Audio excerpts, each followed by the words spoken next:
Donc, bonjour à toutes et à tous, j'espère que vous allez bien.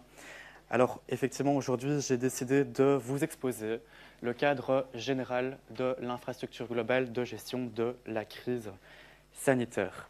Pour plusieurs raisons que je vous exposerai dans quelques instants, et je vais le faire, comme Benoît l'a dit, au travers d'un cas, selon l'approche pragmatique qui est celle du centre Perelman, et c'est le cas du pass sanitaire. Alors, sur l'écran, vous avez une illustration qui en fait nous vient du site internet covidsafe.be, qui nous dit prouver que vous êtes Covid safe.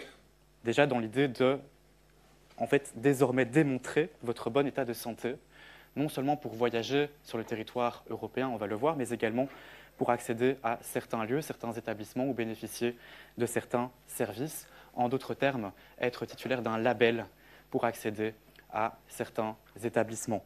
J'y reviendrai. Alors, petite introduction.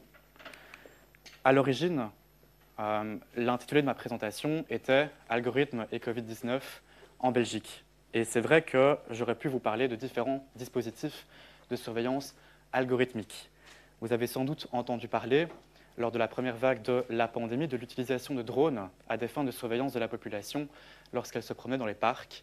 Là, vous avez un article de Bruse avec une vidéo que je n'ai pas réussi à copier-coller dans le PowerPoint, mais il y a le lien, et de manière générale, d'un point de vue pédagogique, la plupart des documents ou images que vous allez voir sur le PowerPoint font référence ou renvoient à chaque fois à la source pour que vous puissiez plus facilement la consulter.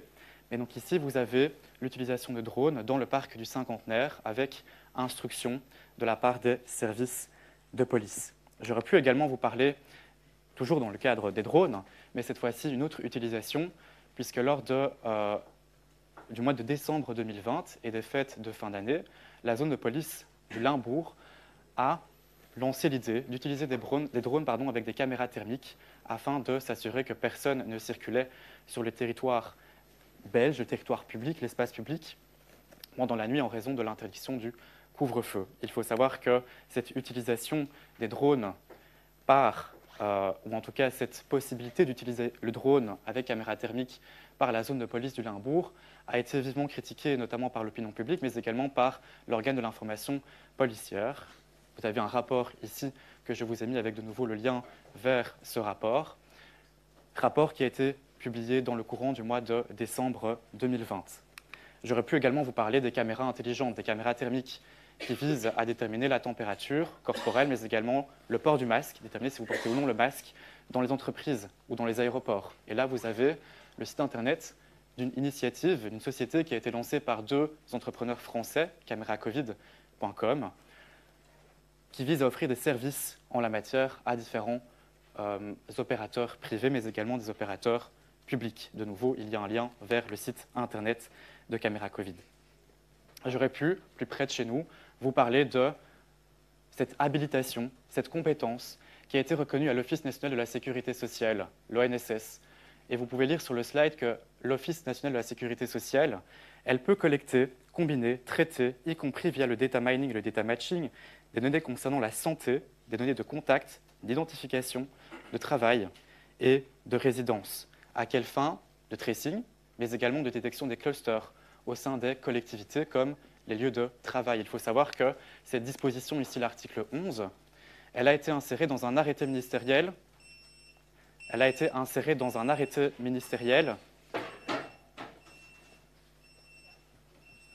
Arrêté ministériel qui, vous le savez peut-être,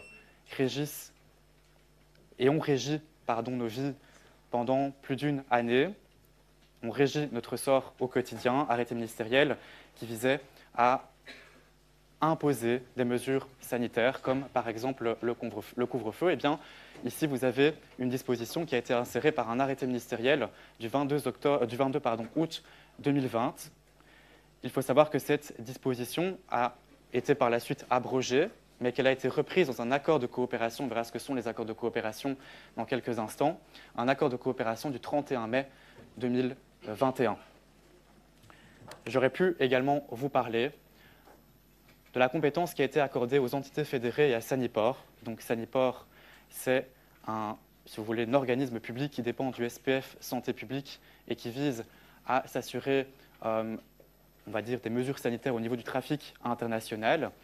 donc entités fédérées Saniport, qui peuvent sélectionner, ça va intéresser Nathan, sur la base des données incluses dans le Passenger Locator Form, ce fameux formulaire de localisation des passagers que vous devez remplir pour entrer sur le territoire belge lorsque vous le quittez ou lorsque des ressortissants de pays tiers souhaitent entrer sur le territoire belge, eh bien, ces données peuvent être utilisées par les entités fédérées ou Saniport afin de générer des profils de risque, afin de déterminer si ensuite la personne qui entre sur le territoire doit être soumise à un dépistage obligatoire ou à une quarantaine obligatoire. Donc j'aurais pu vous parler de ces différents dispositifs de surveillance algorithmique, mais j'ai décidé de ne pas le faire pour plusieurs raisons que je vais vous exposer dans un instant.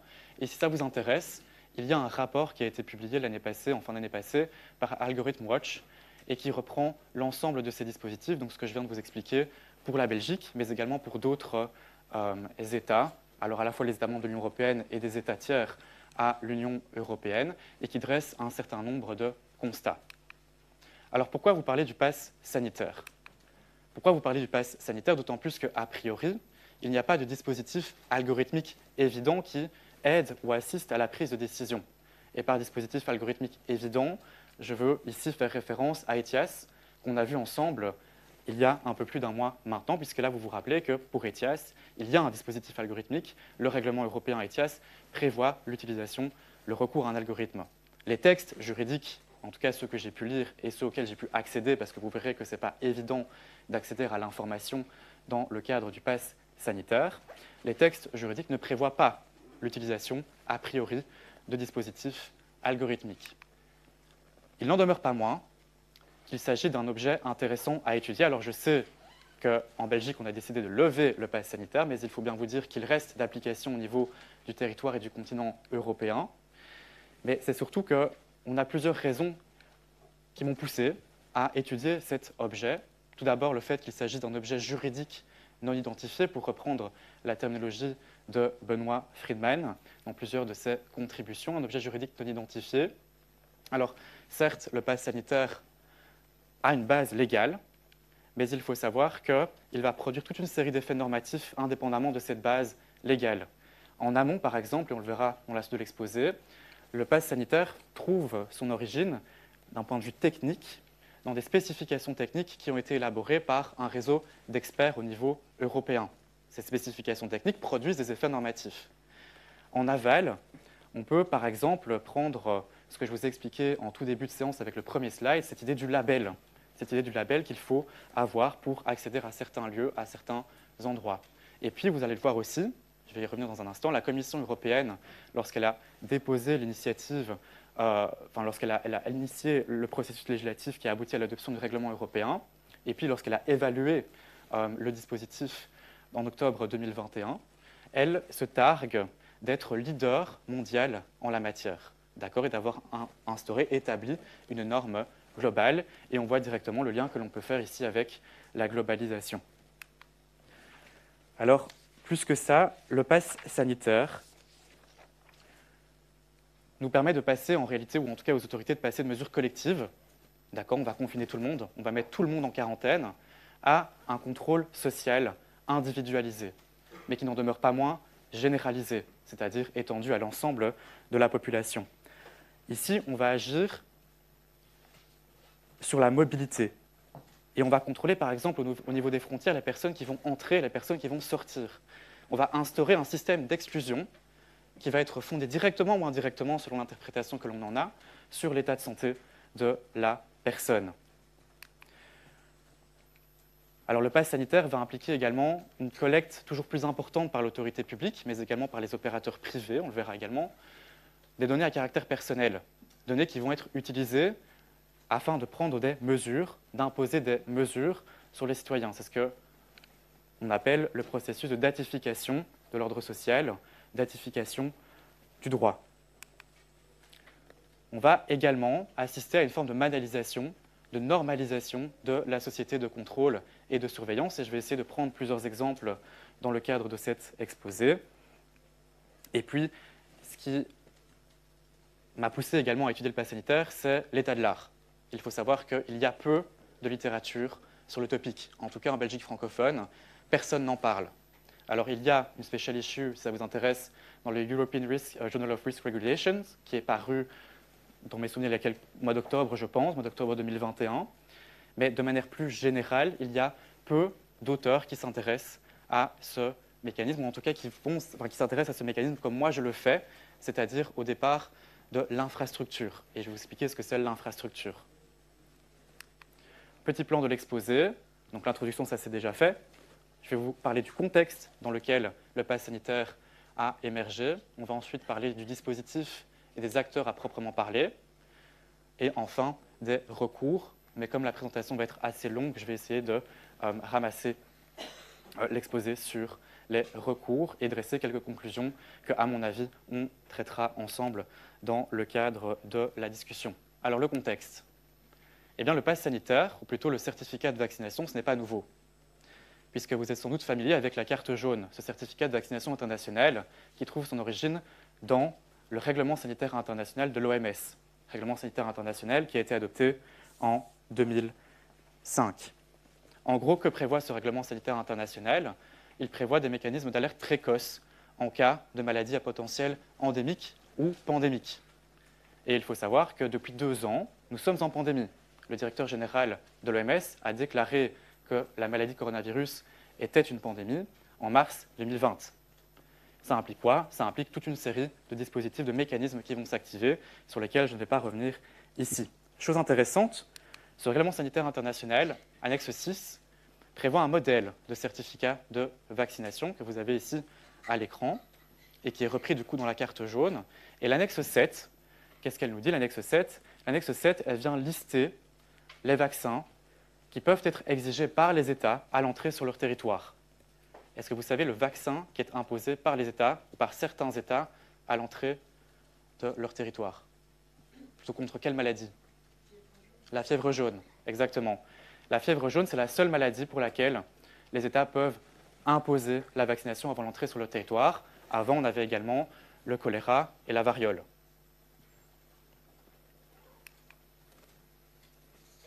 Alors, il faut également, dans le cadre du contexte, mettre en perspective le pass sanitaire avec les campagnes et les stratégies de vaccination qui ont été initiées à partir d'octobre 2020.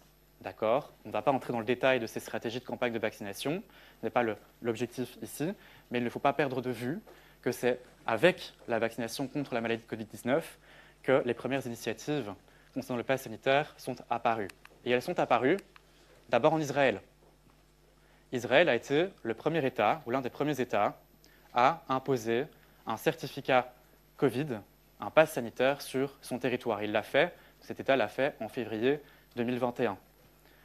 Alors, les objectifs qui ont été poursuivis par l'État israélien ne sont pas clairs. Certains nous disent qu'il s'agit d'un outil de prévention sanitaire, d'autres nous disent qu'il s'agit de nudging, donc le fait d'inciter la population à aller se faire vacciner. On verra que c'est également un objectif, ou en tout cas le manque de clarté par rapport aux finalités, par rapport à l'objectif poursuivi par le pass sanitaire peut être transposé sur le continent européen et en Belgique par rapport au Covid, je vais y arriver, au CST, donc au Covid Safe Ticket. Mais en parallèle à l'initiative d'Israël de février 2021, on a toute une série d'initiatives privées qui ont été également envisagées par différents opérateurs. Et vous avez ici le Digital Health Pass de IBM, vous avez le Travel Pass Initiative de l'Association du transport aérien international, VCI, qui est Vaccination Credential Initiatives, notamment soutenu par Microsoft aux États-Unis. Et puis, vous avez le COVID-19 Credential Initiatives, qui est soutenu par une organisation non gouvernementale. Bien évidemment, je n'ai pas le temps ici de revenir sur l'ensemble de ces initiatives privées par des opérateurs privés, mais ça démontre bien cette tendance à la fois à la globalisation, mais aussi à la privatisation du contrôle social à travers un instrument qui est le pass sanitaire. Alors, qu'en est-il au niveau de l'Union européenne? Parce que c'est l'Union européenne qui a été, je vous l'ai déjà expliqué, leader, ou en tout cas elle se dit leader en la matière d'un point de vue mondial. L'Union européenne, elle a très vite senti que la situation lui glissait des mains. La situation lui glissait des mains, notamment lorsque les États ont lancé leur campagne de vaccination comme je vous l'ai dit, en octobre 2020, octobre-novembre 2020. Et surtout, face à la volonté de certains États membres de mettre sur pied leur propre certificat, leur propre passe sanitaire national. Et donc, les chefs d'État européens se sont réunis les 10 et 11 décembre 2020 et ils ont prôné une approche coordonnée en ce qui concerne les certificats de vaccination. Autrement dit, ils ont lancé un message politique à la Commission européenne, message reçu 5 sur 5 par la Commission, puisque le 17 mars, elle dépose une proposition de règlement européen visant à établir un certificat vert numérique. La terminologie a aujourd'hui changé. On parle de certificat Covid numérique de l'Union européenne. 3 mois plus tard, les colégislateurs adoptent 2 règlements européens. Vous avez le règlement 923-2021 qui va nous intéresser ici, qui est le plus important, et qui vise en réalité à créer, délivrer et vérifier les certificats Covid numérique de l'Union européenne pour les citoyens européens et les membres de leur famille. Et puis vous avez, en petit ici, le règlement miroir 2021-954 qui va concerner la création, la délivrance, la vérification des certificats Covid numérique de l'Union européenne aux ressortissants de pays tiers. Ressortissants de pays tiers qui résident ou séjournent légalement sur le territoire des États membres. Mais la base légale à proprement parler du certificat Covid numérique du pass sanitaire européen, c'est le règlement 2021-953. Vous voyez que le processus démocratique a été accéléré et que la proposition de règlement a été adoptée en un temps record, 3 mois. N'est jamais arrivé. En général, il faut 2 ans au minimum pour qu'une directive ou un règlement puisse être adopté. Je vous rappelle qu'un règlement, à la différence d'une directive, est directement applicable sur le territoire des États membres. D'accord, pour les non-juristes. Directement applicable, pas besoin de mesures de transposition. Les mesures de transposition, ce sont les directives. Donc, durée de la procédure législative, 3 mois. Et on a eu des pressions qui ont été exercées sur ce processus démocratique par les dirigeants européens. Et dans une déclaration du 25 mars 2021, on peut lire « Il convient d'urgence de faire face, ou plutôt de faire avancer, les travaux législatifs et techniques en ce qui concerne les certificats numériques interopérables et non discriminatoires liés à la Covid-19 sur la base de la proposition de la Commission européenne. » Pressions qui se sont accentuées avec l'écoulement du temps, notamment face à l'arrivée des congés d'été. Ça, c'était pour le contexte. Quel est le dispositif et quels sont les acteurs impliqués dans le cadre du pass sanitaire? Aperçu ici du dispositif mis en place par le règlement 953-2021 et son règlement miroir. Qu'est-ce que ça prévoit? Eh bien, ça prévoit un cadre général, c'est bien ça qu'il faut comprendre, un cadre général dans lequel les États membres vont s'inscrire pour la délivrance, la vérification, l'acceptation des certificats Covid-19. Quelles finalités est-ce que l'on va poursuivre? À tout le moins, les finalités qui sont assumées. Premièrement, l'exercice du droit à la libre circulation. Et vous remarquerez, si vous lisez le règlement, que la base légale du règlement 953-2021, c'est l'article 21 du TFUE qui concerne le droit à la libre circulation sur le territoire de l'Union européenne par ses citoyens, par les membres de leur famille. Et donc, ça veut dire quoi? Ça veut dire qu'ici, l'Union européenne, elle n'a pas agi sur la base de sa compétence en matière de santé publique. Parce que je vous rappelle qu'en matière de santé publique, l'Union européenne n'a qu'une compétence d'appui, de soutien. D'accord? Elle vient en soutien aux États membres. Et puis, vous avez un autre objectif qui vise à faciliter la levée progressive des restrictions à la libre circulation instaurées par les États membres, donc les quarantaines, les isolements, lorsque vous pénétrez sur le territoire des États. Ça, c'est ce qui est assumé comme objectif, comme finalité. Après, certains auteurs nous disent qu'il y a d'autres objectifs sous-jacents, comme par exemple lutter contre la fraude, puisque certains certificats, et Europol notamment a mis une notice dans le courant du mois de février 2021, certains certificats étaient délivrés par des autorités qui n'étaient pas des autorités habilitées dûment par ce faire, voire même par des personnes privées. Mais on a également l'idée ici d'instaurer le pass sanitaire avant les congés d'été, donc favoriser le tourisme. Et puis le lien avec la campagne de vaccination n'est pas clairement établi. D'accord? Est-ce qu'il s'agit de nudging ou pas? Donc on a des objectifs assumés et puis des objectifs sous-jacents qui ont été mis en exergue, notamment par certains auteurs de doctrine, mais aussi le contrôleur européen de la protection des données, qui a émis des critiques par rapport à cela, en disant que les finalités devaient être explicitées dans le règlement, ce qui n'a pas été suivi par les co-législateurs. Il faut aussi savoir que donc, les titulaires des certificats sont les citoyens européens, je l'ai déjà dit, les membres de leur famille, mais aussi les ressortissants de pays tiers qui séjournent ou résident légalement sur le territoire des États membres, et que le règlement va également servir de base juridique pour le traitement des données à caractère personnel, visant d'une part à délivrer les certificats et d'autre part à vérifier les certificats. D'accord? Donc attention, deux traitements différents. Création, délivrance, vérification et acceptation. Et ma présentation va par la suite se structurer sur la base de cette différence. Trois types de certificats, vous le savez ou ne le savez pas: vaccination, test, rétablissement. Le règlement se fonde également sur deux composantes majeures qui sont transversales. Vous avez d'une part la confiance mutuelle et d'autre part l'interopérabilité. Alors, la confiance mutuelle, je vais essayer de retrouver le considérant, voilà. La confiance mutuelle, c'est un principe qui prévaut déjà dans un autre domaine du droit de l'Union européenne pour les spécialistes du droit européen, qui est la coopération judiciaire et policière en matière pénale avec le mandat d'arrêt européen.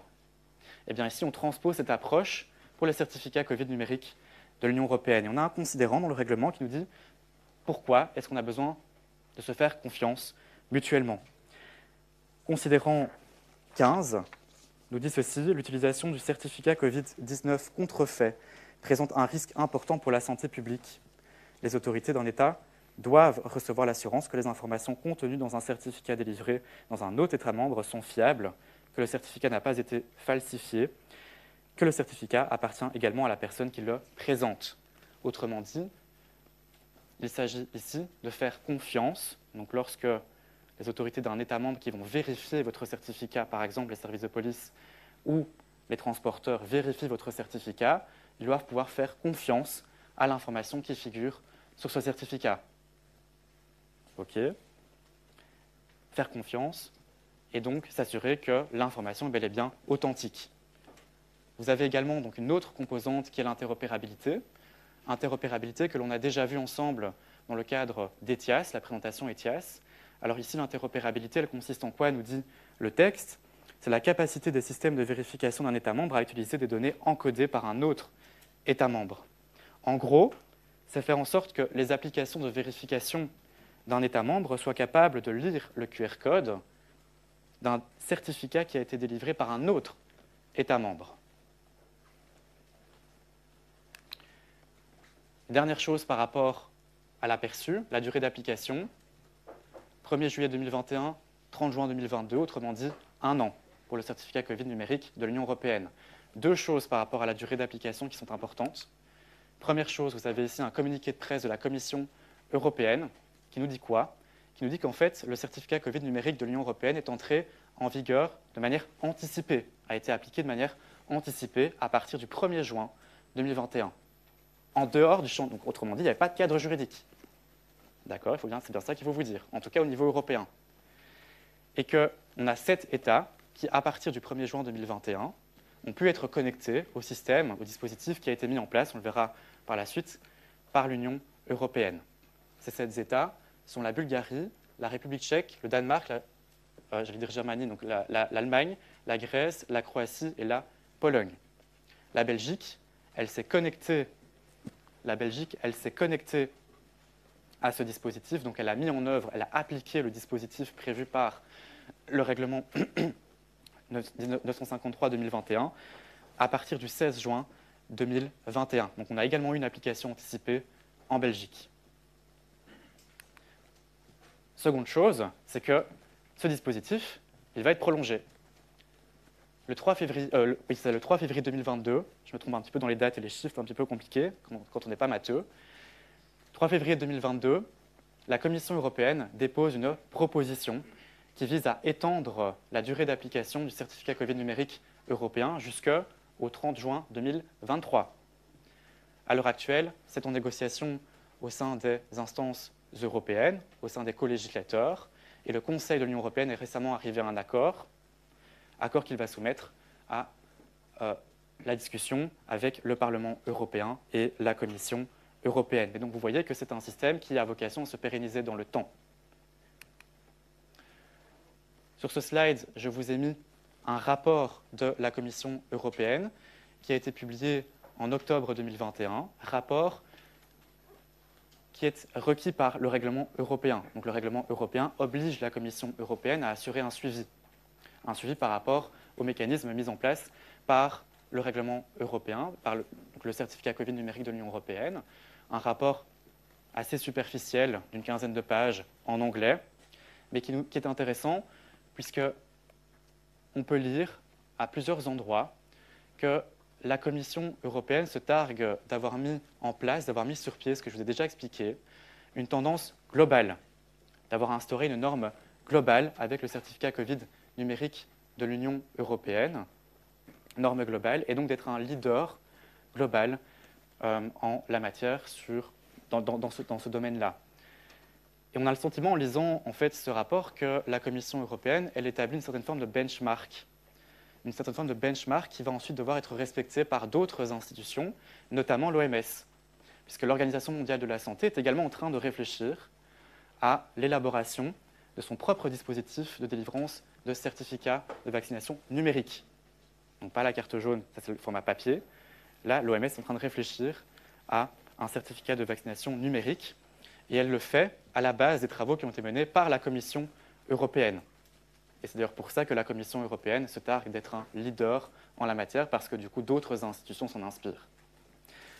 Quelques chiffres dans l'annexe de ce rapport. Vous voyez que ici, c'est le nombre total de certificats, donc vaccination, test, rétablissement, qui ont été délivrés jusqu'à la date du 13 octobre 2021, 600 millions. Aujourd'hui, 1,2 milliard de certificats délivrés sur l'ensemble du territoire de l'Union européenne.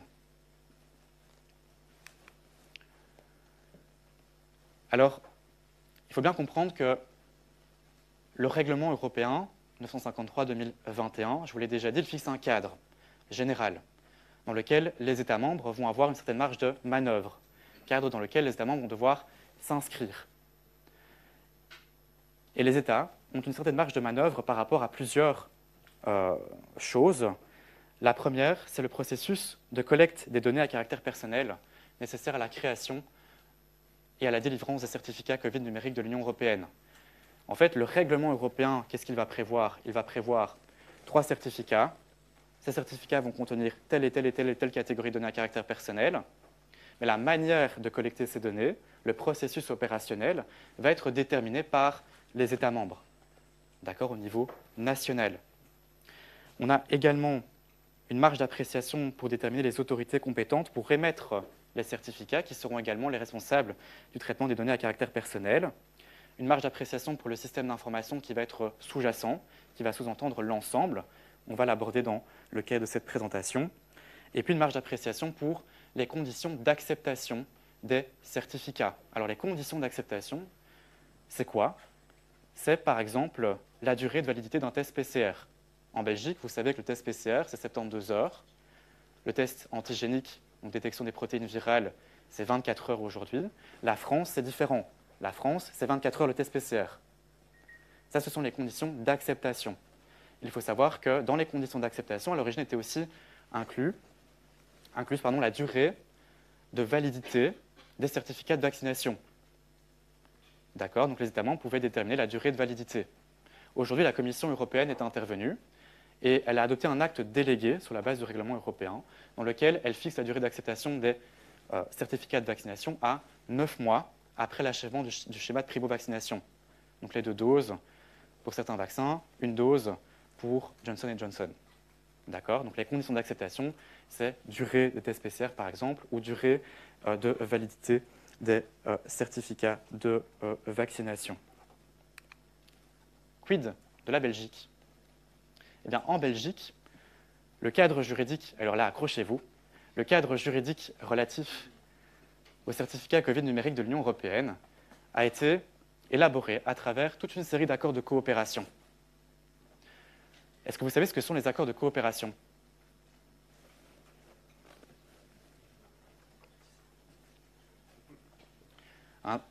Personne ne sait ce que c'est un accord de coopération?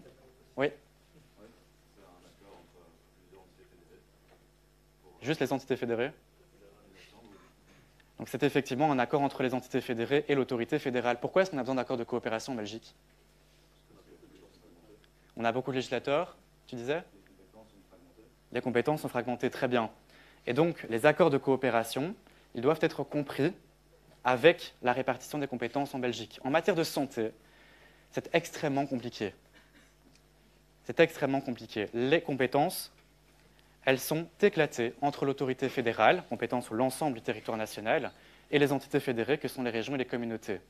Vous allez avoir les communautés qui sont compétentes pour la médecine préventive, mais également plus généralement pour la politique de la santé, et puis l'autorité fédérale qui va être compétente pour l'ordre public sanitaire, la protection de la sécurité civile, la gestion extérieure des frontières extérieures plutôt, mais dans ce sens-là, et la recherche scientifique. Mais ça ne s'arrête pas là, puisque les communautés, et surtout la communauté française qui n'a plus de sous, a décidé de transférer ses compétences à la région wallonne et à la COCOF, la Commission communautaire française sur le territoire de la région Bruxelles-Capitale. Ce qui fait qu'on a une belle lasagne institutionnelle. 9 ministres de la Santé qui sont compétents en Belgique. 9 ministres de la Santé, ça fait évidemment beaucoup. À cela s'ajoute, donc à la compétence en matière de santé, s'ajoute également l'infrastructure de gestion de la crise, les compétences en matière de crise. Et ces compétences peuvent être transversales ou sectorielles. Là aussi, c'est éclaté. Et c'est ce qu'on a appelé avec Isabelle Rorive dans une contribution qu'on a rédigée sur les maisons de repos et la manière dont les autorités avaient agi lors de la première vague de la pandémie par rapport à nos aînés, qu'on a appelé lasagne institutionnelle façon spaghetti. D'accord, je peux vous donner les références de cette contribution si vous le souhaitez. Le spaghetti faisant référence à une audition d'un fonctionnaire de l'autorité publique qui a utilisé ce terme explicitement dans son audition pour décrire la manière dont étaient structurées les compétences en matière de gestion de crise, en matière de santé publique en Belgique. Alors on comprend, les compétences en matière de santé, elles peuvent s'enchevêtrer. Tout le monde est un peu compétent pour certaines choses. D'où la nécessité de conclure des accords de coopération. En fait, les accords de coopération, ce sont des traités internes, d'accord, qui vont avoir une portée juridique contraignante, selon la loi spéciale de réforme institutionnelle. La majorité de ces accords de coopération doivent avoir l'assentiment des parlements. D'accord ? Dans ce cas-là, on parlera d'accords de coopération législatifs. Selon Mark Uytendale, ces accords de coopération législatifs sont conclus au titre de l'État global et ils priment les normes législatives que sont les lois, les décrets et les ordonnances dans la hiérarchie des normes. Les accords de coopération législatifs peuvent être, et là ça se complique un petit peu, parce que rien n'est jamais simple en Belgique, exécutés par des accords de coopération d'exécution, de la même manière qu'un arrêté royal ou un arrêté de gouvernement exécute une loi, un décret ou une ordonnance. Est-ce que vous me suivez ? Vous verrez que, c'est pas ça que je voulais, vous verrez que, par la suite, surtout dans la suite de l'exposé, que conclure des accords de coopération, c'est devenu monnaie courante en Belgique. Et on va prendre plusieurs exemples à cette fin-là. Alors, en Belgique, par rapport, donc ici je reviens au certificat Covid numérique, 2 accords de coopération qui nous intéressent. Le premier, du 11 juin 2021. Sauf que, section de législation du Conseil d'État, nous dit quoi? Dans un avis qu'elle a remis en juillet 2021, cet accord de coopération ne peut sortir de ses effets parce que pas d'assentiment législatif. Ah, dommage. Du coup, vide juridique. Qu'est-ce que font les autorités? Elles se réunissent à nouveau. Deuxième accord de coopération, 14 juillet 2021. 14 juillet 2021, là, il reçoit l'assentiment législatif. Il sort de ses effets, juridiquement contraignants. Mais c'est un correctif. Et vous voyez que l'accord de coopération date du 14 juillet, publié au Moniteur belge le 23 juillet, alors que je vous ai dit que le certificat Covid numérique de l'Union européenne a été activé en Belgique à partir du 16 juin 2021. Conséquence, rétroactivité. Difficulté par rapport à la sécurité juridique, évidemment, et vous verrez que, je vais prendre un autre exemple, on assiste de manière plus générale avec la conclusion des accords de coopération à une généralisation de la rétroactivité en Belgique. Ici, je vous ai mis les différents actes d'assentiment. Vous voyez que l'accord de coopération du 14 juillet qui constitue donc la base légale sur laquelle on va travailler par la suite, ensemble, a été conclu par 7 autorités différentes. Quelques petites précisions méthodologiques avant d'entrer dans le cœur du sujet, et donc dans le processus opérationnel. Première chose, c'est que cet exposé, ce n'est pas un pour ou contre le pass sanitaire. D'accord, chacun aura son opinion, chacun aura son avis. Moi, ce qui m'intéresse, c'est de creuser. D'accord. Et donc, c'est vraiment d'entrer dans le cœur du sujet. En se limitant à la question pour ou contre, on se limite en réalité à plusieurs choses. Ça reste superficiel et on occulte tout un dispositif techno-juridique qui doit être analysé en profondeur. On occulte toute une série de choix, de rapports de force, d'effets que le pass sanitaire a produit et continuera de produire. Et donc, l'idée, c'est de pénétrer dans les méandres tentaculaires de cette pieuvre techno-juridique. Et vous allez très vite comprendre pourquoi est-ce que j'utilise cette métaphore. Comment est-ce qu'on va le faire? À l'aide d'un concept qui est celui de l'infrastructure. Concept de l'infrastructure, c'est tout ce qui sous-entend, ce qui est sous-jacent à un dispositif social, politique, technologique, juridique ou normatif. Ça peut aller des câbles au pont, en passant par les tuyaux, ou encore, juridiquement par exemple, les garanties procédurales qui précèdent à l'élaboration de la norme. Et on va par conséquent se fonder sur ce concept d'infrastructure, donc tout ce qui est infra, ce qui soutient la structure, pour étudier ensemble le pass sanitaire. Et je vous préviens que ça risque d'être un petit peu technique, d'accord, et qu'il faudra vous accrocher sur certains points. Ici, c'est une citation que je trouve assez intéressante de Esther, de 99, qui nous dit quoi?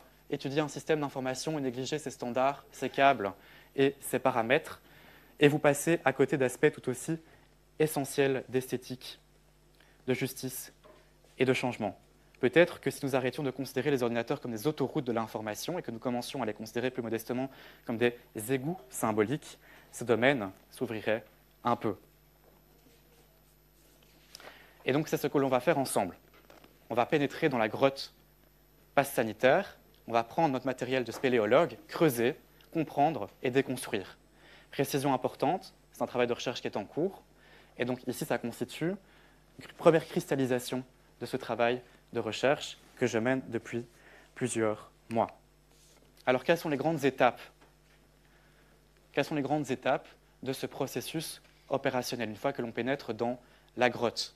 6 étapes différentes. La première étape, c'est évidemment de se faire vacciner ou de se faire tester.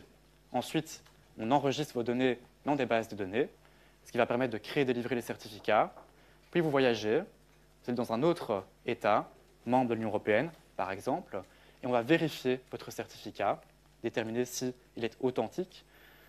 On va ensuite éventuellement l'accepter et vous laisser ou non entrer sur le territoire de cet autre État. D'accord? Dans la suite de l'exposé, je vais distinguer entre j'obtiens mon certificat et j'utilise mon certificat. L'obtention du certificat égale tout ce qui a trait à la création et la délivrance du pass sanitaire. Première base juridique pour le traitement des données à caractère personnel, comme je vous l'ai dit en début de séance. L'utilisation du certificat égale tout ce qui a trait à la vérification et acceptation du pass sanitaire. Seconde base juridique du traitement des données à caractère personnel, comme je vous l'ai dit en début de séance. Et on va commencer par obtenir son certificat. Obtenir son certificat, quel processus opérationnel, quel cadre juridique, quels acteurs sont impliqués? Alors, a priori, c'est assez simple. Il y a vous. D'accord? Et vous vous faites vacciner ou tester par des professionnels de la santé. Les professionnels de la santé vont enregistrer vos données à caractère personnel dans des bases de données. Pour la vaccination, on le verra, c'est Vacciné de plus. Pour le test, c'est la base de données 1 de Ciensano, en jaune. Une fois que ces données sont enregistrées, elles sont extraites par un système d'information qui est sous la responsabilité des entités fédérées, donc les régions, les communautés et Ciensano. Ciensano, un autre organisme public, une autre entité publique, mais qui est en fait l'Institut scientifique de santé publique. Et ce système d'information va par la suite après avoir traité vos données à caractère personnel, vous délivrez le certificat. Est-ce que c'est clair? Alors, on va prendre deux histoires maintenant. Première histoire, quant à l'idée de délivrer, créer et délivrer un certificat, celle qui consiste à créer et délivrer un certificat de test, qui sera négatif, ou de rétablissement, qui est donc un résultat de test positif, avec l'attente d'un délai de 11 jours. D'accord? Et donc, il y a toujours vous, là, vous faites tester par les professionnels de la santé. Qu'est-ce que font les professionnels de la santé? Je vous l'ai dit, ils enregistrent vos données à caractère personnel dans la base de données 1 de Ciensano. C'est Ciensano qui est compétent pour gérer la base de données 1. Base légale tient donc un accord de coopération. Un accord de coopération du 25 août 2020. Accord de coopération qui prévoit quoi? Qui prévoit tout le cadre juridique relatif au testing et au tracing en Belgique. C'est également cet accord de coopération du 25 août 2020 qui met sur pied le régime normatif relatif à l'application CoronaAlert, l'application belge de traçage. Alors, que prévoit cet accord de coopération? Eh bien, il prévoit que les professionnels de la santé vont devoir enregistrer toute une série de données à caractère personnel sur plusieurs personnes. Vous avez les personnes avec une prescription, les personnes testées, que le test soit positif ou négatif, les personnes présumées infectées et les personnes en contact, donc celles qui ont été en contact avec les personnes testées positives, donc infectées ou présumées infectées. Quel type de données à caractère personnel sont enregistrées dans la base de données 1? Votre numéro de registre national ou d'inscription à la sécurité sociale, vos noms, prénoms, sexe, date d'apparition des symptômes, numéro INAMI de celui qui prescrit le test, la date, le résultat, le numéro d'échantillon du test, le type de test, etc., etc., etc. Ces données sont énumérées dans l'accord de coopération du 25 août 2020. Mais il y a plus dans cet accord de coopération. Il y a ceci, 4 bases de données supplémentaires que l'on crée. 4 bases de données supplémentaires. Base de données 2, qui est en réalité une base de données qui va contenir les données pseudonymisées qui figurent dans la base de données 1, à des fins de recherche et de statistiques. La base de données 3, qui va contenir toutes les instructions pour les centres de contact, ceux qui vous appellent quand vous entrez en contact avec une personne infectée ou que vous êtes vous-même infecté. La base de données 4, qui contient toutes les données à caractère personnel des médecins traitants lorsqu'ils ont été en contact avec une personne infectée, mais également les données à caractère personnel des responsables administratifs des collectivités ou les médecins de référence, donc les collectivités comme les maisons de repos. Et puis vous avez la base de données 5, CoronaAlert. D'accord? C'est un registre de l'ensemble des, on va dire, accès, utilisations qui sont faites à travers cette application. Alors il faut savoir que ces bases de données, parce que là je les ai mises en silos, mais ce ne sont pas des silos, elles interagissent entre elles, elles échangent.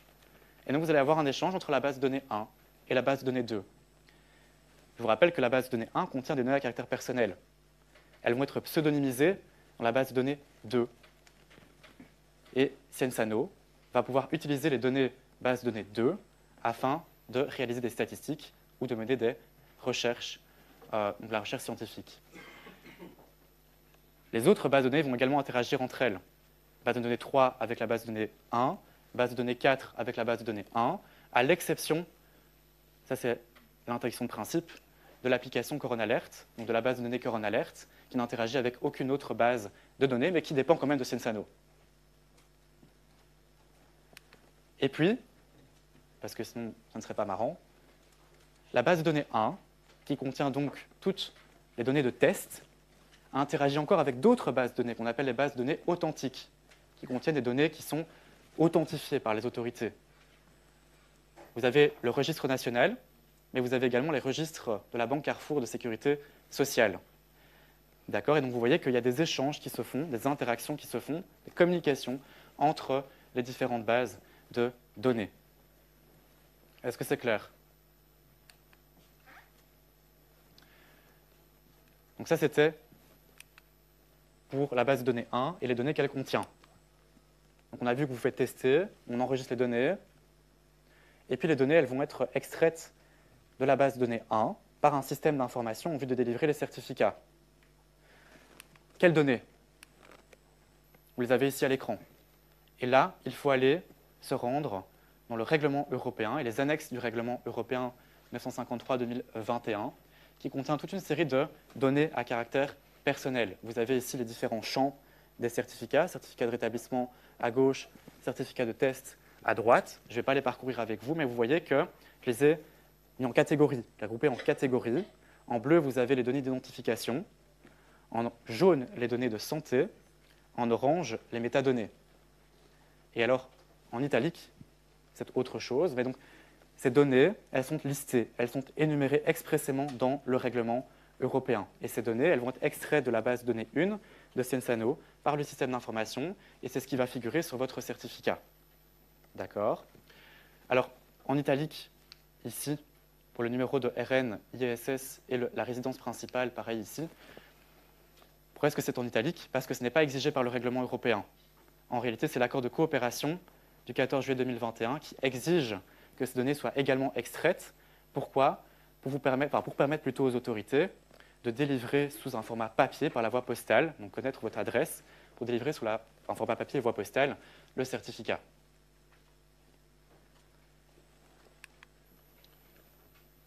Autre histoire, celle de la vaccination maintenant. Alors, vaccination, c'est également la même chose que pour les tests. Donc, vous vous faites vacciner, il y a vous, et puis il y a les professionnels de la santé. On enregistre vos données à caractère personnel dans une base de données qu'on appelle Vaccinate Plus.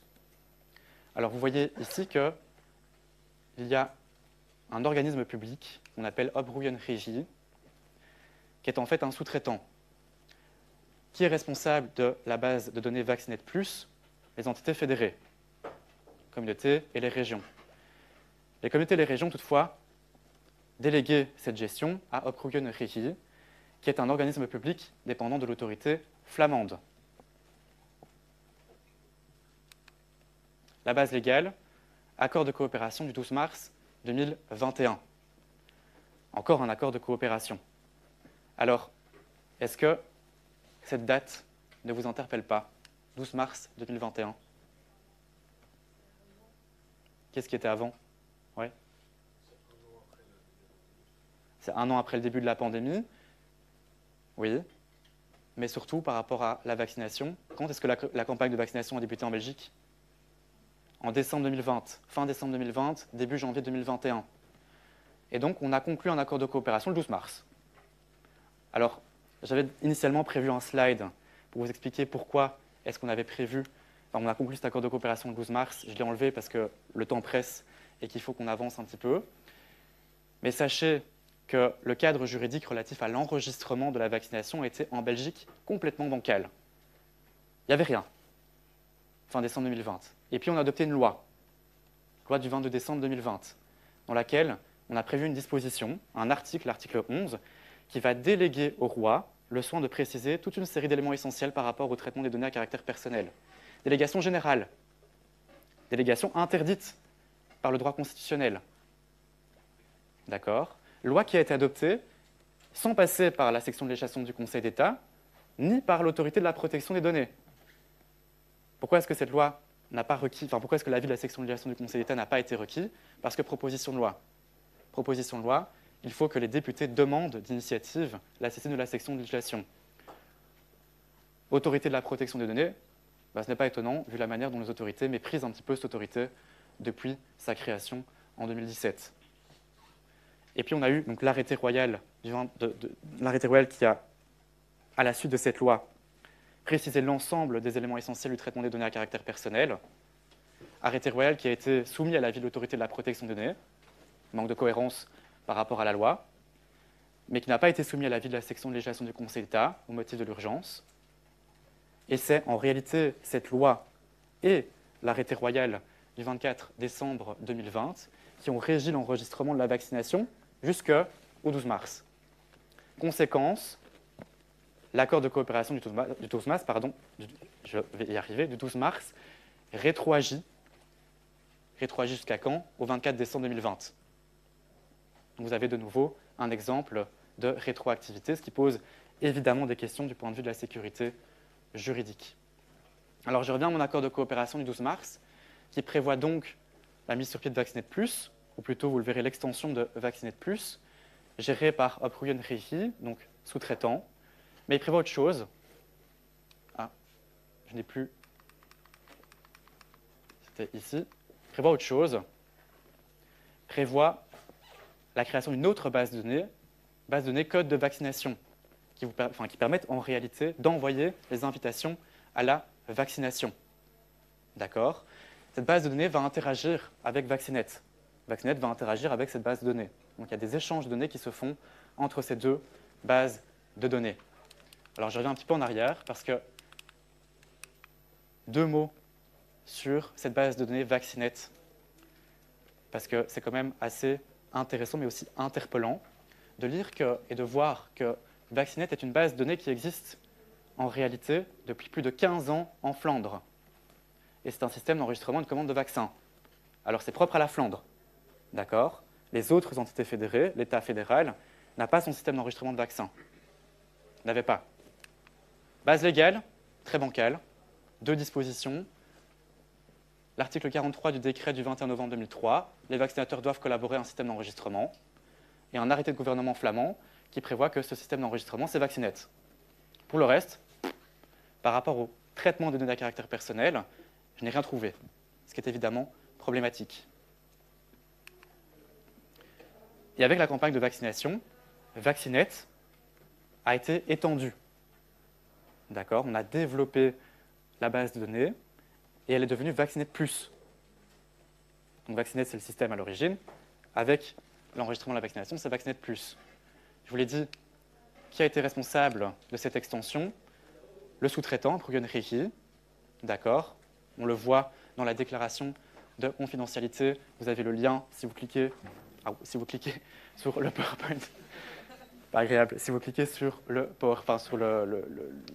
Opruyen Rehi ici, en ayant accès au PowerPoint, en faisant 2-3 petites recherches, je me suis rendu compte que sur le site de cet organisme public flamand, on a une ICT Vaxteam qui a été désignée au sein de l'administration pour développer Vaccinet Plus, d'accord, pour étendre en fait les capacités de ce système, de cette base de données.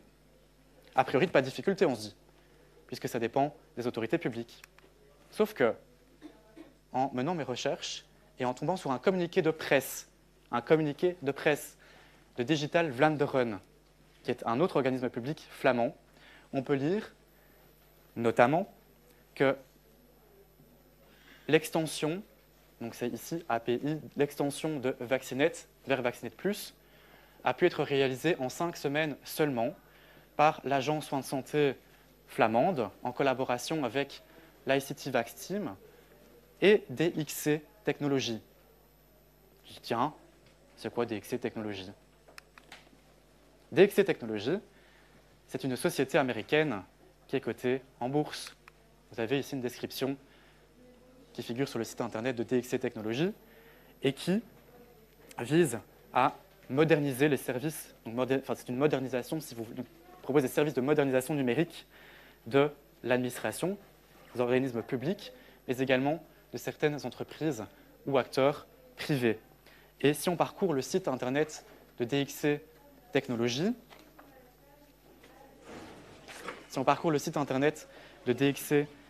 on trouve un article en anglais uniquement, mais qui nous dit quoi? Qui nous dit que DXC Technologies a fourni une aide pour l'extension de Vaccinet vers Vaccinet Plus et qu'elle a connecté les autres entités fédérées. Alors, j'ai essayé d'un peu creuser pour voir et tenter de trouver les accords qui lient DXC Technologies à la Flandre et de manière plus générale aux autorités publiques en Belgique. Je n'y suis pas parvenu jusqu'à présent. Ce qui pose bien évidemment la question de la transparence par rapport à cet accord, puisque DXC Technologies, ça veut dire quoi? Ça veut dire que c'est un opérateur privé qui a étendu les capacités de traitement de la base de données Vaccinet vers Vaccinet Plus, privatisation. On a déjà vu la privatisation avec Etias, d'accord, il y a quelques semaines, mais surtout, DXC Technologies est orienté acteur privé et donc a tendance, quand on lit son site internet, à concevoir le citoyen non pas comme un citoyen, mais comme un client. D'accord? Un client bénéficiaire de services. Ça pose également la question de savoir dans quelle mesure est-ce que les procédures de marché public et de mise en concurrence, puisque vous savez que lorsque les autorités publiques concluent avec des opérateurs privés, il doit y avoir une procédure de mise en concurrence, et bien dans quelle mesure est-ce que ces procédures ont été respectées? C'est ce que je compte poursuivre mon enquête dans la suite de mes recherches, bien évidemment. Est-ce que vous avez des questions par rapport à DXC Technologies? Je reviens ici à mon petit schéma par rapport à la vaccination. Je vous expliquais qu'il y avait une autre base de données code de vaccination. Maintenant, il reste à savoir quelles données sont contenues dans Vaccinet Plus. Oui, Vaccinet Plus interagit également avec d'autres bases de données authentiques. Ça, vous l'avez compris, comme la base de données 1 de Sciensano. Vaccinet Plus contient des données sur les personnes qui sont vaccinées, mais également sur les vaccinateurs. Ce sont l'ensemble des données à caractère personnel qui sont contenues, ou plutôt collectées et puis enregistrées dans Vaccinet Plus, que vous avez ici sous les yeux. Ce document, je l'ai trouvé sur le site masanté.be. Il n'est accessible qu'en néerlandais, ce qui pose des questions par rapport à l'emploi des langues en matière administrative en Belgique. Et vous voyez qu'il y a toute une série de données à caractère personnel qui sont enregistrées dans Vaccinet Plus. C'est un peu petit, vous pourrez parcourir ça à la maison avec les slides. La seule chose sur laquelle j'aimerais insister, c'est ceci, le lieu de naissance. Puisqu'en fait, quand on lit l'accord de coopération du 12 mars, donc Vaccinet Plus, et les données à caractère personnel que l'on peut enregistrer dans cette base de données, le lieu de naissance n'est pas repris. Mais par contre, il est repris dans ce petit tableau. Et donc, on se pose la question de savoir dans quelle mesure est-ce que c'est effectivement le cas ou pas. Si c'est le cas, eh bien, la base de données contient une donnée à caractère personnel qu'elle ne peut pas contenir, et par conséquent, il y a un traitement des données à caractère personnel qui est illicite. D'accord?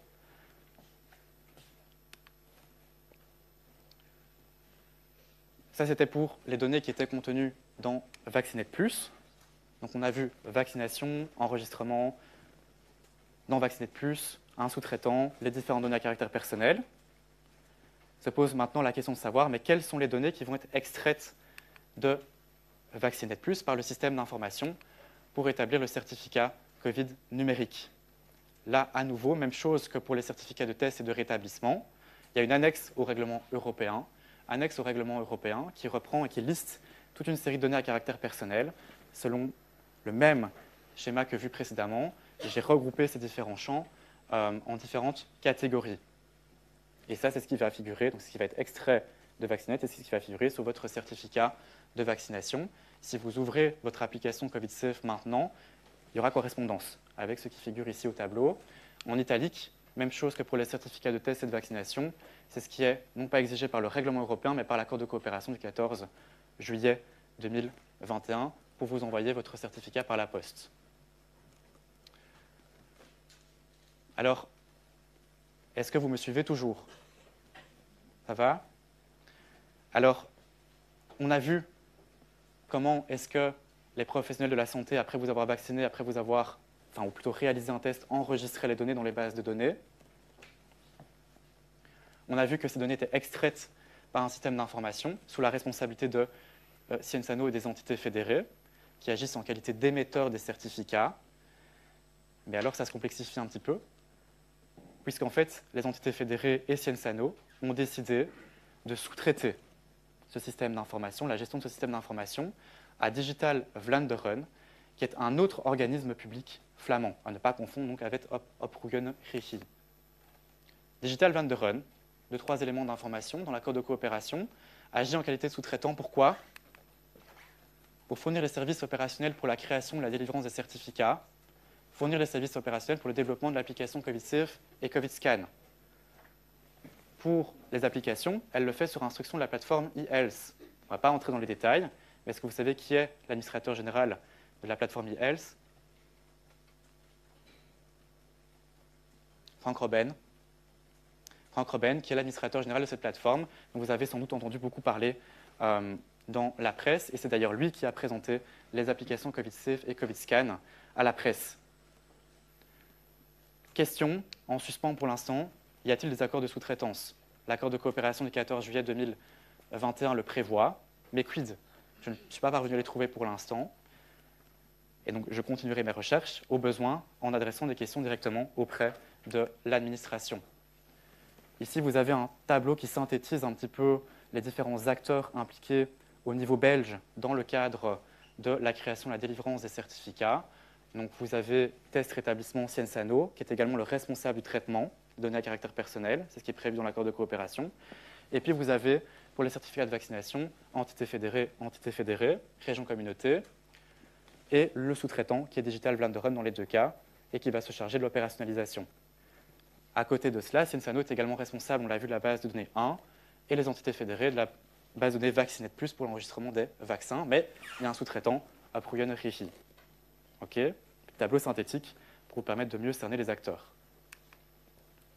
Alors je reviens à Digital Vlaanderen, Flandre numérique. Très rapidement, ici vous avez la mission, l'une des missions principales de cet organisme public flamand. Et puis je me suis demandé, mais tiens, quel a été vraiment le rôle concrètement de Digital Vlaanderen dans le cadre de cette pandémie, dans la gestion de cette crise sanitaire? Et je suis allé sur le site internet. Aucune section par rapport au Covid. Je suis allé voir dans le rapport annuel, le mot Covid apparaît 3 fois. Et puis, je tombe sur un autre communiqué de presse. Ça devient un peu monnaie courante, j'ai l'impression d'être un journaliste. Un communiqué de presse du 22 février 2022 qui nous décrit le rôle joué par Digital Vlaanderen dans la gestion de cette pandémie, et plus particulièrement par rapport au certificat Covid numérique de l'Union européenne. Et Digital Vlaanderen, donc c'est en néerlandais évidemment, Digital Vlaanderen se targue d'avoir réalisé, ou plutôt développé l'application COVID-Safe avec 8 millions de téléchargements et d'avoir délivré 37 millions de certificats à travers une application que l'on appelle l'application Magda. Donc vous avez l'acteur Digital Vlaanderen qui a délivré les certificats à travers une application Magda. Je me dis, mais qu'est-ce que c'est que Magda? Et donc je poursuis mon enquête, je fouille un petit peu sur le site de Digital Vlaanderen, et Magda, c'est en fait Maximum Data Sharing Between Administrations, une plateforme d'échange des données à caractère personnel entre administrations, à l'origine fédérale et flamande. Et puis ça a été étendu avec la crise Covid, avec le certificat Covid numérique de l'Union européenne et le CST en Belgique, aux autres entités fédérées. D'accord? Donc vous avez l'acteur, qui est Digital Vlaanderen, qui va délivrer les certificats à travers un système d'information. Ce système d'information, c'est Magda. OK? Magda va se charger d'extraire les données à caractère personnel de Vaccinet Plus de la base de données 1 et de délivrer et envoyer les certificats. Ici, vous avez un petit schéma de ce qu'est Magda, une présentation YouTube. J'ai mis le lien dans le PowerPoint. Et vous voyez que, en fait, avant Magda, chaque autorité, chaque administration devait à chaque fois s'adresser aux différentes bases de données à caractère personnel pour avoir accès à l'information dont elle avait besoin. Avec Magda, c'est centralisé. La plateforme, elle est unique et centralisée et elle facilite par conséquent le processus d'échange de données à caractère personnel entre les autorités.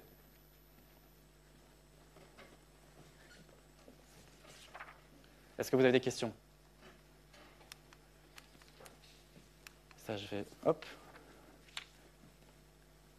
Donc ce système d'information ici est en réalité Magda, dépendant de Digital Vlaanderen. Et je vous propose, je sais que le temps m'est compté, mais je vous propose quand même d'entrer dans ce système d'information, de creuser, de voir ce qu'il y a dedans, parce que c'est ça qui est intéressant du point de vue de l'infrastructure du pass sanitaire. On imagine que cet encadré bleu, c'est le système d'information, c'est Magda. OK? Comment est-ce que Magda a été conçu pour la création et la délivrance des certificats Covid numériques de l'Union européenne? Alors, je dis conçu, c'est plutôt a été modifié, adapté, puisque ce système existait déjà auparavant. Donc, on a réutilisé, on a fait du recyclage par rapport à un système qui existait déjà auparavant. Donc, comment est-ce que ça a été adapté face au certificat Covid numérique de l'Union européenne, face au pass sanitaire? Et là, il faut aller lire le règlement européen 953-2021, l'article 9, qui prévoit que les systèmes d'information des États membres doivent respecter toute une série de spécifications techniques. De spécifications techniques, afin de quoi? Afin d'assurer des conditions uniformes de mise en œuvre du cadre de confiance établi par le règlement. Ces spécifications techniques, vous les trouvez où? Dans des décisions d'exécution de la Commission européenne. C'est la Commission européenne qui va prendre des décisions d'exécution avec les États membres afin d'établir des spécifications techniques par rapport à différents éléments que vous avez à l'écran. Donc, délivrer, vérifier de manière sécurisée les certificats, garantir la sécurité des données à caractère personnel, compléter les certificats, délivrer un code barre valide, sécurisé, interopérable, etc. Ça vise à garantir quoi? Ce que l'on a vu au début, la confiance mutuelle et l'interopérabilité. D'accord, les deux composantes majeures du règlement européen.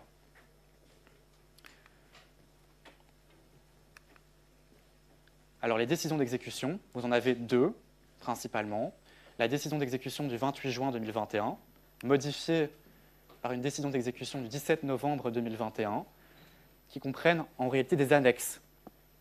Et dans ces annexes, vous avez les spécifications techniques. Alors, ce que vous devez comprendre, c'est que ces spécifications techniques, elles ont été établies, non pas par la Commission européenne elle-même, mais par le réseau santé en ligne. Le réseau santé en ligne, qui est un réseau qui comprend des experts, des autorités nationales chargées de la santé en ligne. C'est un réseau qui a été créé par une directive de 2011 avec une décision de, je ne sais plus si c'est d'exécution ou un acte délégué de la Commission européenne, mais en tout cas qui précise le fonctionnement de ce réseau santé en ligne. Son objectif, nous dit la directive, c'est mettre en place des systèmes et des services européens de santé en ligne offrant des applications interopérables. Et il est composé d'autorités nationales en charge de la santé en ligne. Les États membres y participent sur une base volontaire. Petite précision importante, la directive prévoit que la liste des autorités, donc des États, mais aussi des autorités qui font partie de ce réseau, doit être rendue publique. Sauf que quand vous allez sur le site internet du réseau santé en ligne, on vous dit simplement que les 27 États membres de l'Union européenne font partie de ce réseau. On ne vous cite pas, n'énumère pas les autorités nationales en charge de la santé en ligne. D'accord? Ce qui pose évidemment question par rapport à la transparence. Le réseau santé en ligne, qu'est-ce qu'il a fait depuis janvier 2021? Il a élaboré des lignes directrices techniques. Il manque un S à directrice. Des lignes directrices techniques, qui sont en fait des spécifications techniques. Ces spécifications techniques, elles vont servir de fondement aux décisions d'exécution de la Commission européenne. Et parfois, ce sont de véritables copier-coller. C'est-à-dire que dans les décisions d'exécution de la Commission européenne, spécifiquement les annexes, vous lisez et vous lisez et vous dites, première phrase, premier terme, c'est dans le cadre de ces spécifications techniques. Vous lisez les spécifications techniques qui correspondent à ce qui figure dans les annexes de la décision d'exécution de la Commission européenne. Ça commence également par dans le cadre de ces spécifications techniques. Et donc vous avez en fait des copier-coller qui ont été réalisés par la Commission européenne, qui s'est simplement contentée de reprendre ce qui a été fait, le travail qui a été fait par le réseau santé en ligne. Vous avez plus de 15 lignes directrices, ce qui représente 200 pages. D'accord, 200 pages que je me suis coltiné. C'était assez dur, mais j'ai appris plein de choses. Pas évident à comprendre lorsqu'on n'est pas informaticien, évidemment. Et donc, ce que je vais vous expliquer dans la suite de cet exposé, c'est sur la base des éléments que j'ai compris, à l'aide évidemment de renseignements pris vis-à-vis d'amis qui sont informaticiens. Autre chose importante, c'est que par rapport au certificat Covid numérique et à tout le système, le dispositif qui a été mis en place, on a des fichiers et des lignes de code qui sont accessibles en open source sur GitHub. Vous pouvez aller consulter ces lignes de code sur GitHub. Est-ce que ça va? Vous me suivez toujours? Alors ici, je me suis un petit peu amusé. Je me suis dit que j'allais vous montrer à quoi ressemblait une annexe de la décision d'exécution de la Commission européenne. Et donc vous avez, par exemple, dans l'annexe numéro 1, ici, on vous dit la charge utile est structurée et encodée au format CBOR, avec une signature numérique au format cause. Cette structure est communément appelée jeton CBOR pour la toile et est définie dans la RFC 8392. La charge utile, telle que définie dans les sections suivantes, est transportée dans une revendication HCERT. l'intégrité et l'authenticité de l'origine des données de la charge utile doivent être vérifiables par le vérificateur. Ça va encore. Pour permettre ce mécanisme, l'émetteur doit signer le CWT au moyen d'un système de signature électronique asymétrique tel que défini dans la spécification cause. Et blablabla, et ça continue dans cette annexe. Autre exemple, dans l'annexe, je pense, numéro 5, vous avez carrément du langage informatique. D'accord ? C'est un langage ici, un format de données JSON.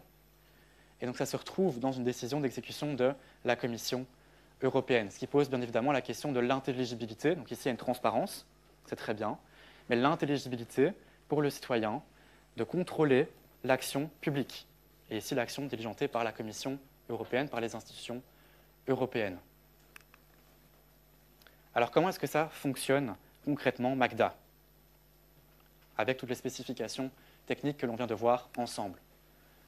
Vous avez une extraction donc, des bases de données Vaccinet et base de données 1 Ciensano. Et puis, les données donc, que l'on va extraire, elles vont être transformées dans un langage informatique qui est le langage JSON, qui permet en fait de rendre ces données portables. Ces données vont ensuite être sérialisées dans un autre format de données, un autre langage qu'on appelle le langage CBOR, qui est beaucoup plus léger que le langage informatique JSON. Une fois qu'on a tout ça, une fois qu'on a sérialisé, on va hasher. D'accord ? On va hasher, c'est-à-dire qu'on va transformer les caractères en valeurs. Et ce hash va être, et ça c'est extrêmement important, vous devez comprendre ça, signé. Ce hash va être signé par une autorité dûment habilitée à cette fin. Ici, ça va être Digital Vlaanderen. La signature, elle est faite à l'aide de ce qu'on appelle une clé privée. Ça veut dire quoi? Ça veut dire que Digital Vlaanderen, qui gère donc Magda, va avoir une clé privée, et à l'aide de cette clé privée, elle va signer le hash. Elle va signer, autrement dit, l'information contenue ici. Est-ce que vous me suivez? Digital Vlaanderen signe. Qu'est-ce qui se passe par la suite? On va comprimer la signature et on va créer, dernière étape, le QR code, ce qui apparaît sur vos écrans, vos certificats. Chose importante, à chaque clé privée correspond une clé publique. D'accord? Donc vous avez la clé privée de Digital Vlaanderen et puis vous allez avoir la clé publique de Digital Vlaanderen. La clé privée, il n'y a que Digital Vlaanderen qui en a connaissance. La clé publique, d'autres autorités vont pouvoir en prendre connaissance. Qu'est-ce que permet la clé publique? On le verra par la suite. La clé publique, elle permet de s'assurer que c'est bel et bien Digital Vlaanderen qui a délivré le certificat. Autrement dit, vous vous rendez sur le territoire d'un autre État membre, on va vérifier votre QR code, on va le scanner, on va vérifier votre QR code. L'application de vérification va contenir la clé publique. Le QR code contient la clé privée. S'il y a un match, on peut vous faire confiance. Ça veut dire que l'information qui est contenue dans le QR code est authentique. On y reviendra. OK? Alors, vous voyez au-dessus ici que je vous ai indiqué toute une série de normes techniques. Fait référence à l'exposé de Louis Fromont et d'Arnaud Van Weyenberg il y a 3 semaines sur cette normalisation technique, notamment à travers l'intelligence artificielle. Et donc, les annexes à la décision de la Commission européenne contiennent toute une série de normes techniques, ce qui vise à faciliter, bien évidemment, l'interopérabilité et la confiance mutuelle par rapport à la création et la délivrance des certificats. Ça, c'est un magnifique petit schéma que je suis parvenu à trouver sur un site internet. Je pense que je vous ai mis le lien, si vous cliquez sur l'image, je vous ai mis le lien vers la présentation PowerPoint qui, en fait, est à destination des autorités publiques. D'accord? Et donc, c'est un petit schéma, mais qui est important, puisqu'en fait, ceci, c'est tout ce que je viens de vous expliquer par rapport à Magda et par rapport au langage JSON, CBOR, hash, signature, etc., QR code. Et puis, en fait, une fois que le QR code est généré, eh bien, le système dispose d'un service qu'on appelle le service de documents, qui va se charger de créer, de générer les certificats au format papier ou au format numérique et de vous les envoyer. Alors, soit par la poste, si vous les souhaitez au format papier, soit via le portail Ma Santé, soit via l'application covidsafe.be. Est-ce que tout ceci est clair? Oui? Super, vous avez votre certificat. Tout le monde est content. OK, certificat qui peut être délivré soit sous format numérique via l'application CovidSafe, soit au format papier via le modèle, qui est également une spécification technique du réseau santé en ligne, via le modèle de l'Union européenne.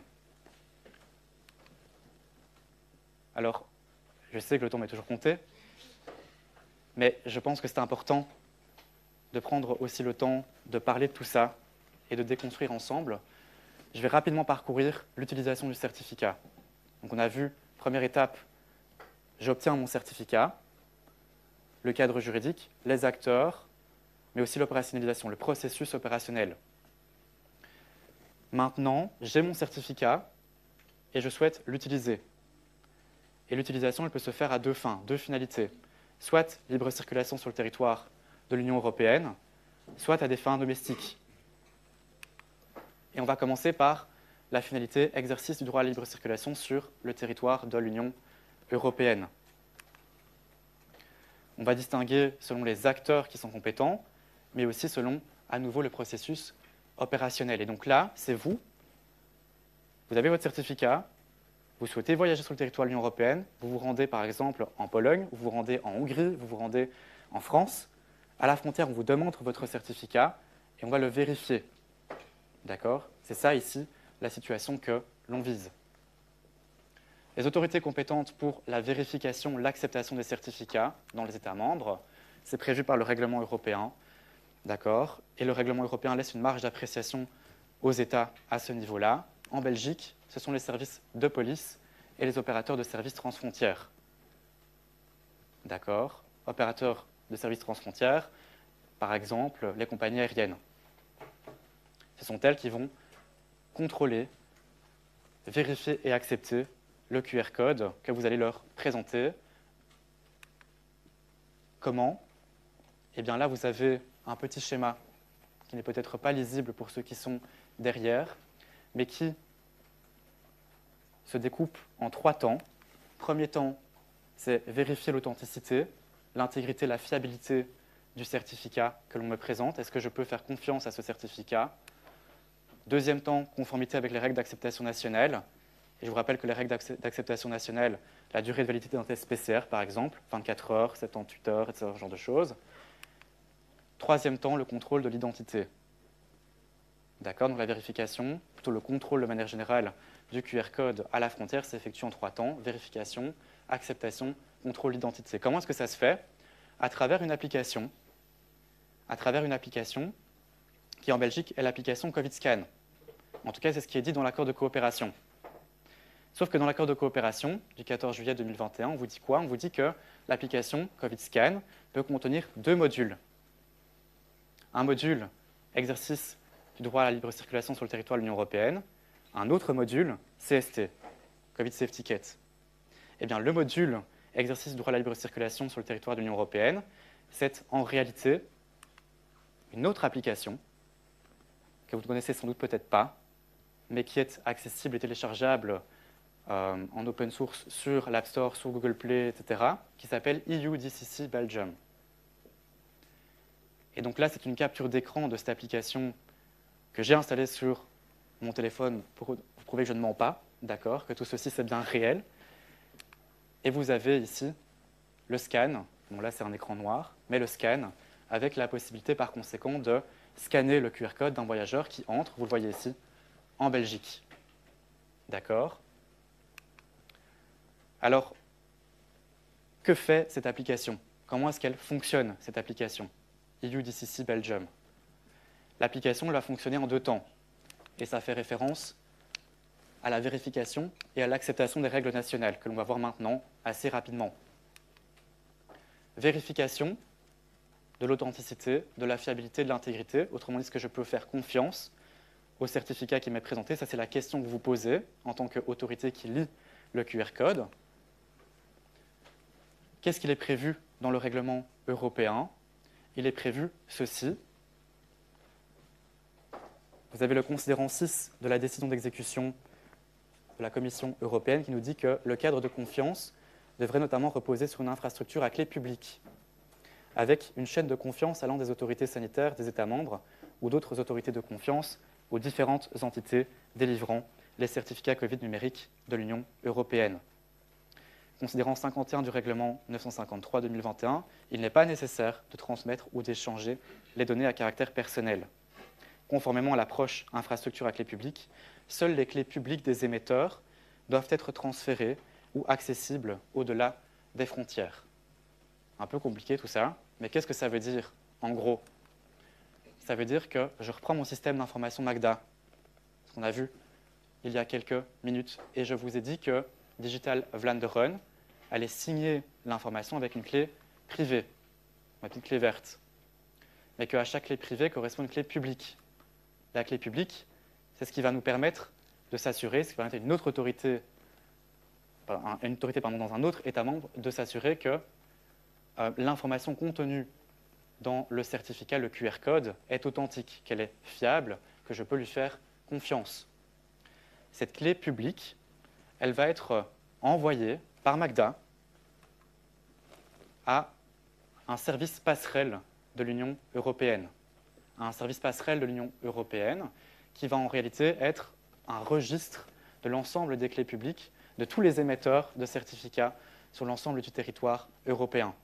Attention, ce n'est pas une base de données à caractère personnel, ce n'est pas une base de données centrale, c'est simplement un registre avec des clés. D'accord, toutes les petites clés rouges. Chose intéressante, ce service passerelle est sous la direction de la Commission européenne, et la Commission européenne a délégué le soin de mettre sur pied ce service passerelle à Deutsche Telekom, qui est le géant des télécommunications en Allemagne. Est-ce que ça va pour ceci? Eh bien, que se passe-t-il lorsque vous arrivez sur le territoire d'un autre État membre, la France par exemple? Le système d'information nationale en France, on va prendre la France comme exemple, télécharge l'ensemble des clés publiques qui sont contenues dans le service passerelle. On va avoir ensuite un mécanisme de distribution nationale. Vers qui? Vers quoi? Vers l'ensemble des applications de vérification. En Belgique, EU, DCC, Belgium. Que vont faire ces applications de vérification? Eh bien, elles vont, en tant que vérificateur, vous allez scanner le QR code du certificat et l'application de vérification, elle va déterminer si la clé publique qu'elle a reçue, qu'elle contient, correspond à la clé privée de Digital Vlaanderen en Belgique ou d'autres émetteurs ailleurs dans l'Europe. Et s'il y a une correspondance, ça veut dire que je peux faire confiance à l'information qui m'est présentée. S'il n'y a pas de correspondance, ça veut dire que je ne peux pas faire confiance à l'information qui m'est présentée. D'accord? Donc l'idée, en fait, avec les clés publiques, c'est qu'on a des émetteurs au sein de chaque État membre, émetteurs de certificats qui vont signer les certificats avec leur clé privée. La clé privée, elle va être contenue dans le QR code, et le QR code qu'il conserve, c'est vous qui le conservez, vous allez transporter, voyager avec le QR code dans un autre État membre. Par contre, la clé publique de l'émetteur et de l'ensemble des émetteurs, elles vont se retrouver dans le service passerelle, et chaque système d'information nationale va télécharger ces clés publiques et les envoyer, les distribuer aux applications de vérification. Les applications de vérification vont scanner le QR code qui contient la clé privée et déterminer s'il y a une correspondance avec une clé publique qu'elles ont à leur disposition. Si y a une correspondance, on peut faire confiance. Si pas, c'est qu'il y a un problème. Est-ce que ça va? Oui. Du coup, il y a une clé publique par clé privée émise. Donc chaque certificat correspond à une clé publique et une clé privée. Oui.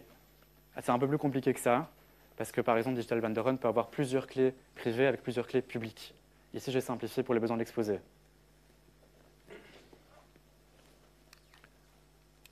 Donc, s'il n'y a pas d'autres questions, ça c'est pour la vérification.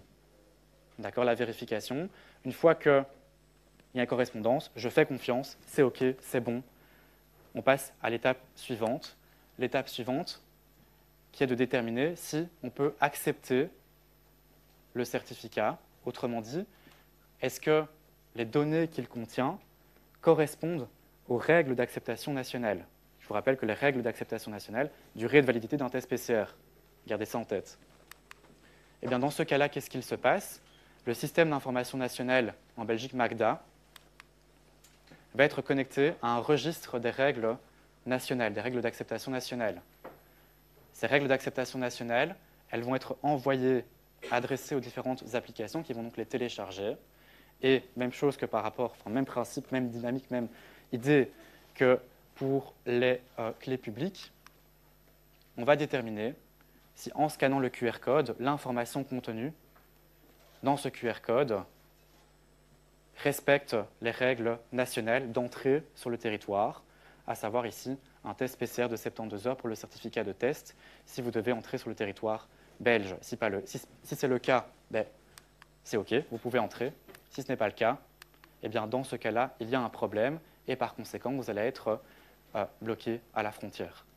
Donc, pour les règles d'acceptation nationale, c'est un peu plus simple que l'idée que l'infrastructure, plutôt que les clés publiques, puisque là, ça dépend directement des systèmes d'information nationaux. Mais sachez qu'il peut y avoir partage, en fait, des règles d'acceptation nationale à travers le service passerelle et qu'un État membre peut télécharger les règles d'acceptation d'un autre État membre sur son application.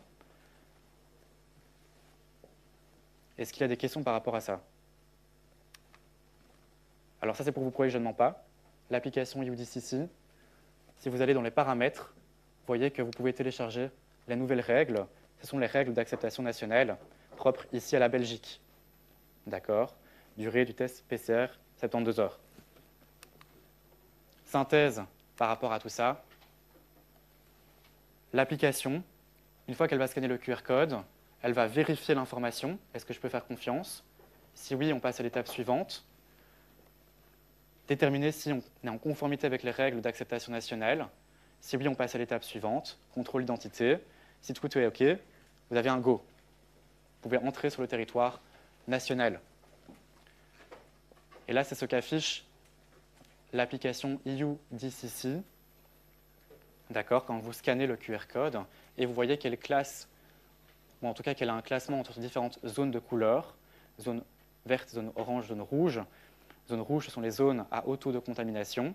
D'accord, donc si vous provenez d'une zone rouge, ou en tout cas la personne qui provient ici d'une zone, je recommence ma phrase, la personne qui provient ici d'une zone rouge ne pourrait pas pénétrer sur le territoire belge parce qu'elle ne respecte pas les conditions d'acceptation nationale, les conditions d'entrée sur le territoire.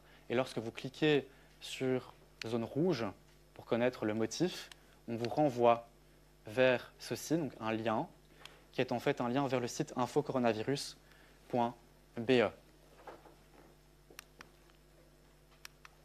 Et alors, dernière petite chose, et là je vais aller très très vite, Benoît promis, c'est l'utilisation domestique, puisque là vous avez l'utilisation que l'on a vue à des fins de voyage, de circulation sur l'ensemble du territoire de l'Union européenne. L'utilisation domestique, c'est le CST. L'utilisation domestique, c'est le Covid Safe Ticket. Il faut savoir que le règlement européen permet aux États membres d'étendre les finalités d'utilisation du certificat Covid numérique de l'Union européenne. Et c'est quoi le CST? Comment est-ce qu'il est défini dans les textes? Il est défini comme suit, c'est le résultat de la lecture du certificat Covid de l'Union européenne pour vous permettre d'accéder à toute une série d'établissements, toute une série d'endroits, à des expériences et à des projets pilotes, à des événements de masse et tout y quanti. Là, vous avez le cadre juridique du CST qui initialement trouve sa source, son origine dans l'accord de coopération du 14 juillet 2021. Et là, vous avez la double casquette de cet accord de coopération, puisque d'un côté, on vient déterminer toutes les règles relatives au certificat Covid numérique de l'Union européenne, et puis, entre deux dispositions relatives au certificat Covid de l'Union européenne, on vient déterminer toutes les règles relatives au CST, au Covid Safe Ticket. Particulièrement complexe. À l'origine, c'était uniquement les événements de masse et les expériences et les projets pilotes jusqu'au 30 septembre. Et puis après, on a étendu le champ d'application à la fois matériel et temporel du CST à d'autres secteurs, à d'autres endroits, et temporel jusqu'au 30 juin 2022. Alors ça, malheureusement, je n'ai pas le temps de le voir avec vous. Ici, vous avez les différents actes d'assentiment, les différents accords de coopération. Ici, vous avez les différents actes législatifs des entités fédérées qui ont décidé d'activer le CST sur leur propre territoire, pour votre information. Et alors, la seule chose que j'aimerais encore juste voir avec vous, c'est ceci. C'est comment est-ce que la vérification, elle s'opère pour le CST. Ben, c'est la même chose que ce qui vaut pour le certificat Covid numérique de l'Union européenne. Et c'est ici, non pas l'application EUDCC Belgium, c'est l'application CovidScan avec son module CST, qui est aujourd'hui désactivée. D'accord, application qui est également disponible en téléchargement libre, mais on ne peut plus l'utiliser, qui permet de valider l'authenticité et la validité d'un certificat de vaccination, de test et ou de rétablissement. Petit exemple. Et alors, il y a juste une différence par rapport aux règles d'acceptation ici, puisque les règles d'acceptation sont différentes. Elles ne sont pas déterminées en fonction de l'entrée sur le territoire. D'accord, elles sont déterminées différemment en fonction de l'accès à certains établissements, à certains lieux. Et où est-ce que vous allez trouver ces règles d'acceptation? Dans un accord de coopération d'exécution, avec un magnifique tableau à 21 résultats. Vous pouvez vous amuser à essayer de déterminer où est-ce que vous vous trouvez dans ce tableau, si vous le souhaitez, à la maison, en reparcourant les slides. Alors, un dernier mot sur les recours, et puis j'en aurai vraiment terminé. C'est juste pour vous montrer en fait que plusieurs juridictions ont été saisies de recours, à la fois au niveau européen et puis au niveau belge. Au niveau européen, on a le tribunal de l'Union européenne qui a été saisi de recours contre le règlement 953-2021. Pourquoi est-ce que c'est le tribunal, pas la Cour de justice? Parce que c'est un recours en annulation introduit par les citoyens européens. Il a rejeté la plupart des recours, irrecevables ou tardifs, sauf un. Et il doit se prononcer au fond sur un des recours, mais par contre, il a rejeté la demande en référé qui a été introduite. Vous avez également des recours introduits auprès de la Cour constitutionnelle à l'encontre des actes d'assentiment aux accords de coopération, mais également à l'encontre des différentes dispositions, décrets, ordonnances des entités fédérées qui activent le CST sur leur territoire. Et puis, vous avez les juridictions de l'ordre judiciaire qui se sont prononcées également, avec une ordonnance, vous avez sans doute entendu parler, du 30 novembre 2021 du TPI de Namur, et un arrêt de la Cour d'appel du 7 janvier 2022, Cour d'appel qui est très critique par rapport à l'utilisation du dispositif de l'instrument, qui le valide en tant que tel, mais qui considère que c'est une ingérence grave dans les droits et libertés des citoyens. Voilà, je vous remercie, j'en ai terminé, je n'en dirai pas plus, pour que l'on puisse avoir 5 minutes de discussion.